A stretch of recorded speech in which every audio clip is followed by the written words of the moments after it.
बेंगलुरु, जिसे भारत की तकनीकी राजधानी के रूप में जाना जाता है, अपनी तेज रफ्तार और मॉडर्न लाइफस्टाइल के लिए फेमस है। लेकिन इस हलचल भरे महानगर के अंदर एक साधारण परिवार के जीवन की एक शाम ने एक ऐसी दुखद कहानी को जन्म दिया जिसने पूरे शहर को हैरान कर दिया।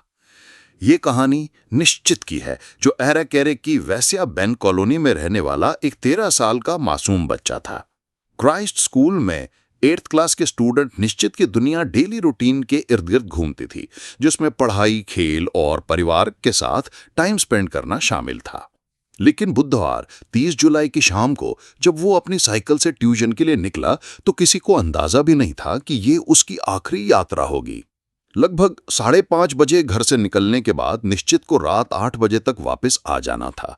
जब वो फिक्स टाइम पर वापस नहीं लौटा तो उसके पेरेंट्स परेशान हो गए और उन्होंने ट्यूशन टीचर से कांटेक्ट किया। टीचर ने बताया कि निश्चित तो 7:30 बजे ही निकल चुका था। परिवार ने तुरंत अपने लेवल पर निश्चित की तलाश शुरू कर दी। इसी दौरान एरेकेरे फैमिली पार्क के पास उसकी साइकिल लावारिस कंडीशन में मिली। इस खोज ने उनकी घबराहट को और बढ़ा दिया और उसी रात लगभग 10:30 बजे उन्होंने होलीमावो पुलिस स्टेशन में अपने बेटे के मिसिंग होने की रिपोर्ट दर्ज करवाई। पुलिस ने तुरंत मैटर की जांच शुरू की और आसपास की सीसीटीवी फुटेज चेक किए। फुटेज में एक शॉकिंग सीन रिकॉर्ड था। निश्चित को अपनी साइकिल छोड़ते हुए और एक बाइक राइडर के साथ अपनी मर्जी से जाते हुए देखा गया। ये सीन इस क्राइम की नेचर को समझने के लिए एक इंपॉर्टेंट क्लू बन गया। नॉर्मल सोच के ऑपोजिट बच्चों के साथ होने वाले मेजॉरिटी क्राइम्स अजनबियों द्वारा नहीं, बल्कि उन लोगों द्वारा किए जाते हैं जिन पर वो ट्रस्ट करते हैं। इस केस में भी निश्चित का एक बाइक राइडर के साथ इजीली जाना यह बताता है कि वो पर्सन निश्चित के लिए अजनबी नहीं था, बल्कि वो कोई ऐसा था जिस पर वो विश्वास करता था। मिसिंग होने की रिपोर्ट दर्ज होने के बाद पेरेंट्स के लिए वो रात एक असहनीय इंतजार की रात बन गई। वो हर पल अपने बेटे के घर वापस आने की उम्मीद कर रहे थे, लेकिन ये उम्मीद रात के मौन में एक अज्ञात नंबर से आई एक कॉल से टूट गई। गुरुवार 31 जुलाई की सुबह 1:15 से 1:30 बजे के बीच निश्चित की मां के मोबाइल पर एक फॉरेन नंबर से कॉल आया। फोन करने वाले पर्सन ने टूटी फूटी हिंदी में बात की और दावा किया कि उसने निश्चित का किडनैप कर लिया है। उसने निश्चित को छोड़ने के लिए 5 लाख रुपए की फिरौती की डिमांड की। इस कॉल ने परिवार को शौक और घबराहट की गहरी स्थिति में डाल दिया। घबराए हुए माँ बाप तुरंत फिरौती देने के लिए तैयार हो गए, ये सोचते हुए कि किसी भी कीमत पर उनका बेटा सुरक्षित वापस आ जाए। किडनैपर ने उनसे कहा कि वो सुबह तक इंतजार करें और फिरौती की रकम देने की जगह के बारे में जानकारी देने के लिए दोबारा कॉल करेगा। इस कॉल के बाद पेरेंट्स ने एक भारी गलती कर दी। बहुत डर और बेटे की सुरक्षित वापसी की आशा में उन्होंने अगले 7 घंटे तक पुलिस को इस फिरौती कॉल के बारे में इन्फॉर्म नहीं किया। उन्होंने सुबह 8 बजे ही पुलिस को पूरी बात बताई, जिससे जांच में एक लंबा और इंपॉर्टेंट टाइम लूज हो गया। पुलिस के एक सीनियर ऑफिसर ने बाद में इस देरी पर दुख जताया और बताया कि अगर परिवार ने तुरंत इन्फॉर्मेशन दी होती तो पुलिस जल्दी एक्शन ले सकती थी।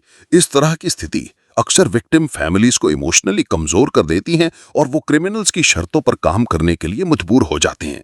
ये देरी पॉसिबली क्रिमिनल्स के लिए एक सिग्नल बन गया कि परिवार ने पुलिस को इन्फॉर्म कर दिया है, जिससे उनमें घबराहट फैल गई और उन्होंने पकड़े जाने के डर से एक भयानक कदम उठाने का डिसीजन ले लिया।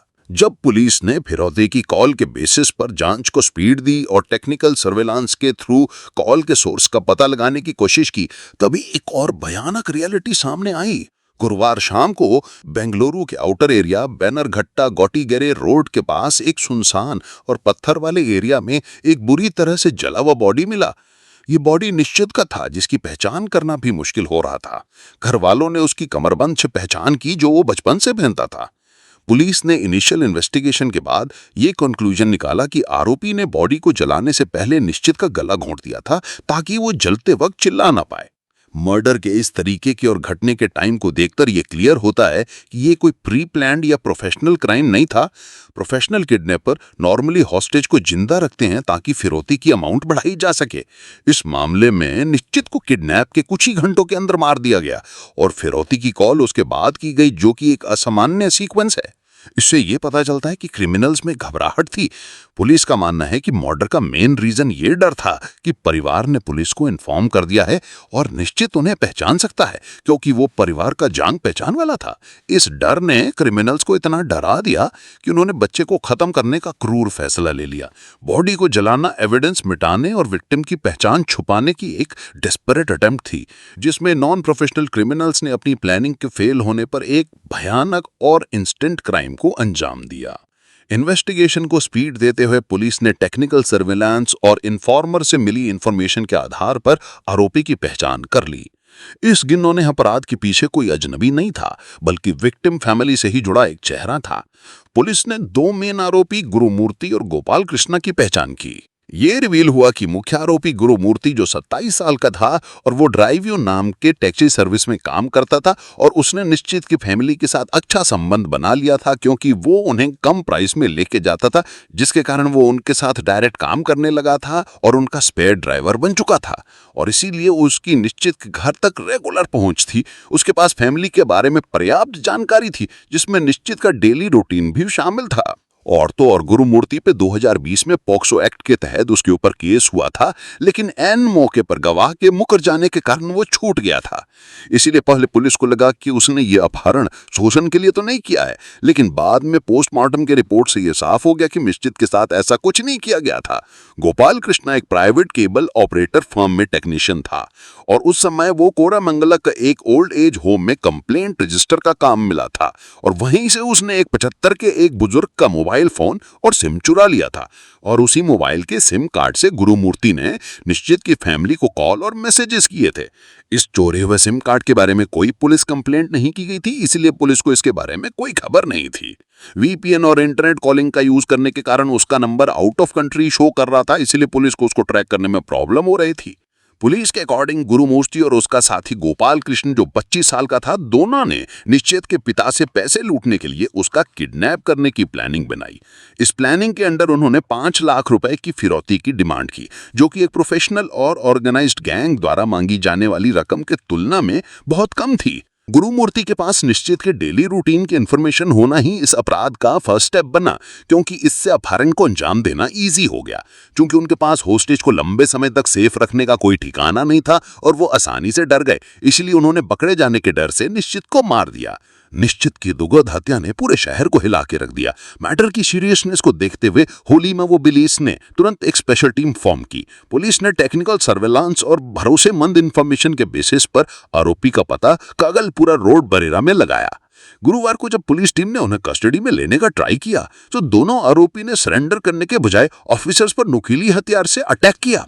ये अपराधियों की डिस्परेशन और बचने की लास्ट अटेम्प्ट थी। सेल्फ डिफेंस में पुलिस इंस्पेक्टर कुमार स्वामी और पीएसआई अरविंद कुमार ने वार्निंग के लिए हवा में गोली चलाने के बाद आरोपी पर गोलियां चलाईं। इस ट्रॉमेटिक एनकाउंटर में दोनों गुरुमूर्ति को दोनों पैरों में और गोपाल कृष्णा को एक पैर में गोली लगी।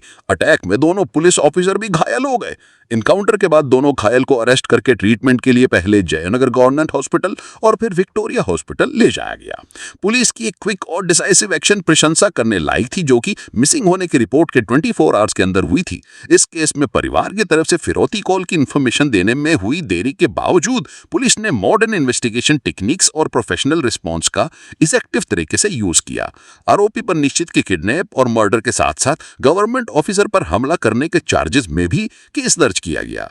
निश्चित की दुखद स्टोरी का एंड हालांकि क्रिमिनल्स की अरेस्ट हुआ है, लेकिन न्याय की असली लड़ाई अभी बाकी है। इनकाउंटर में घायल हुए आरोपी फिलहाल हॉस्पिटल में इलाज के बाद जुडिशियल कस्टडी में हैं। उनके अगेंस्ट लीगल प्रोसीडिंग्स चल रही हैं, जिसमें इंडियन पीनल कोड के सेक्शन 302 मर्डर, 365 किडनैपिंग और पुलिस ऑफिसर पर हमले करने से रिलेटेड और भी सेक्शन शामिल हैं। इस केस में अभी लीगल प्रोसेस और फाइनल डिसीजन का वेट है। निश्चित का केस फैमिलीज और सोसाइटी दोनों के लिए एक दुखद रिमाइंडर है कि बच्चों की सेफ्टी केवल अजनबियों से नहीं बल्कि उन लोगों से भी होनी चाहिए जिन पर वो विश्वास करते हैं और जिन्हें वो अजनबी जान पहचान वालों के रूप में जानते हैं। ये घटना इस बात को अंडरलाइन करती है कि फैमिलीज को अपने बच्चों को बाहरी लोगों से अलर्ट रहने के साथ साथ घर के आसपास के लोगों के बारे में भी जागरूक होना चाहिए जिनके पास फैमिली की इंफॉर्मेशन हो सकती है। पुलिस के पर्सपेक्टिव से ये केस इस बात पर स्ट्रेस देता है कि किसी भी फिरौती कॉल के बारे में तुरंत इंफॉर्मेशन देना देना कितना इंपॉर्टेंट है, क्योंकि हर पल इंपॉर्टेंट होता है। जैसा कि इस केस में देखा गया, फैमिली की 7 घंटे की देरी न क्रिमिनल्स को बच्चे की हत्या करने का मौका दे दिया, क्योंकि उन्हें पकड़े जाने का डर था।